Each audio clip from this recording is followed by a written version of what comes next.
Lots of opinions about this. So a voting rights bill out of New York City has divided opinions, including our audience. The Our City, Our Vote law will give 800,000 non-citizen and DACA residents the right to vote as early as next year.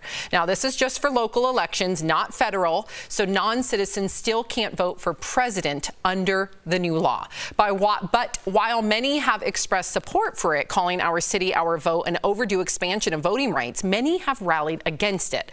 With this Twitter user saying newly elected Mayor Eric Adams, quote, isn't a fan of the Constitution. And this person who said the decision to grant the right to vote to non-citizens should itself be decided by the citizens.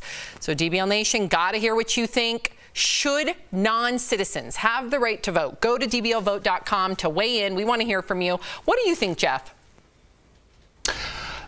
You know, maybe I don't know enough about this, but my first instinct is that I don't like it, because you're in essence buying their vote. So whatever the person letting them in essence is telling them to vote for who they want to vote for. The projects in Cabrini Green in Chicago was made by Mayor Daley Sr. He gave free housing to anybody that would vote for him. This kind of seems similar, and in turn they turned into project housings because they got abandoned, but they were built specifically for the vote alone, and this kind of is similar to that. Tori?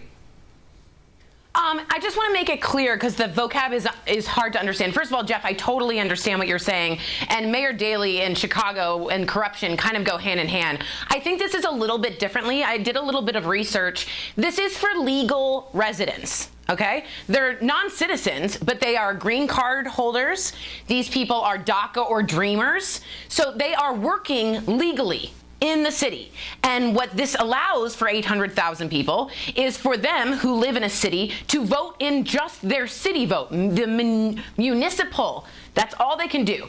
And I think if you've lived and worked legally in a city like that, you might want to have a say on how it's run. I don't think that's considered buying the vote. Now, this will go to the courts. They're already suing. So we're going to find out if the courts hold it constitutional. But I find it different than corruption or non-citizens when they are legal residents who work legally or are Dreamers. There's a big difference, and I want people to know that. Yeah, Tori, it's strange. Like, we almost like try and disincentivize people from coming to this country and doing things the right way. We have a ton of red tape set up for anybody that doesn't have unbelievable means to become a citizen here in this country. And it seems like we continue to try and marginalize these people that are actually in our country legally trying to go through the green card process, but also they actually work in our cities.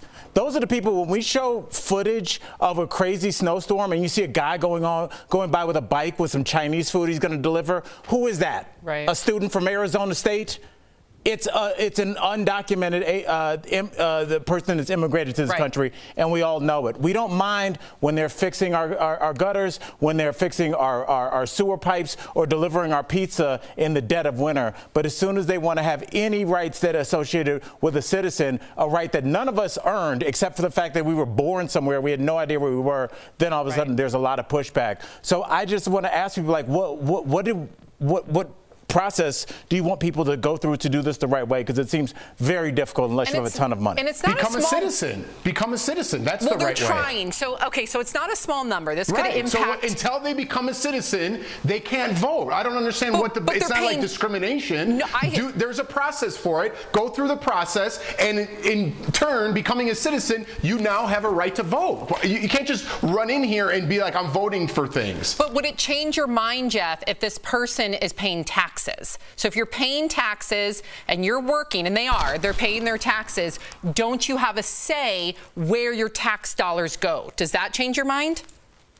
Yeah, it does. It does. If you're paying taxes, and again, I don't know enough about this. If you're paying taxes, yeah, that kind of does earn your right to vote. Well, then that's the biggest caveat. I think I need to learn a little bit more about it. Right. It's just, if somebody's letting me in to wherever, I'm going to vote for whatever party is letting me in. That's what I'm saying. So you're afraid that it will be a bias, that there will be a sway. I'll just say this very quickly. I know we got to go, but it's so important what you're saying, Jeff. I was talking to a friend of mine who's a comic who's from Puerto Rico, and we were talking about statehood, and really quickly, everybody's like, oh, no, because they're going to be obviously a Democratic state for 2 more senators. He's like, don't be so sure. There's a lot of Puerto Ricans, and he said he thinks at least the first couple ones, it would be a Republican stronghold. Yeah. So like, you don't know. Right. Don't assume.